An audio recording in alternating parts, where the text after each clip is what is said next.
Er weiß ja, wo er ist. Wenn wir schon beim Bruder sind und von grünen Jeans Knie reden, da gab's ja was dort in der Gegend.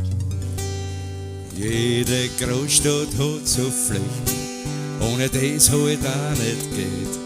Dort, wo an jeder Ecke so ein Bordsteinschwalberl steht, ja, das Rotlichtviertel, das hat kein Bürgermeister gern.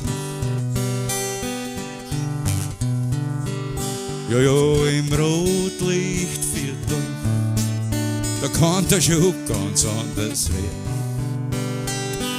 Ja. Wenn du glaubst, du musst dort hingehen, halt einen Hund parat, weil es gibt immer Burgschmiede, denen ist dort sonst so fad. Ja, im Rotlichtviertel, da kontrollieren's besonders gern.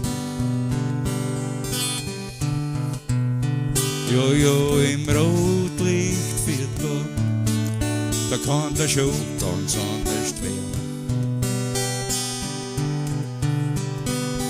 Und das große Gerstel tät ich überhaupt ins Gewand hinein, weil die Finger mancher Lady länger als die Haxen sind. Ja, im Rotlichtviertel, da steht man sich auf gestopfte her. Ja, im Rotlichtviertel, da kann ein schon ganz anders werden. Jetzt kommt's. Ein ganz frommen Pfarrer hat halt auch einmal wo gedruckt, aber ein ganz anderer war er, wie sie ihm wieder haben ausgespuckt. Ja, im Rotlichtviertel, da ist der Himmel ziemlich fern.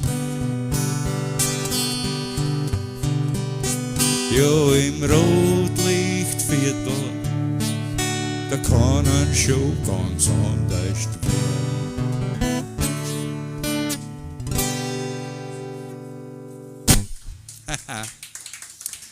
Deep Ellum Blues, ein altes Traditional.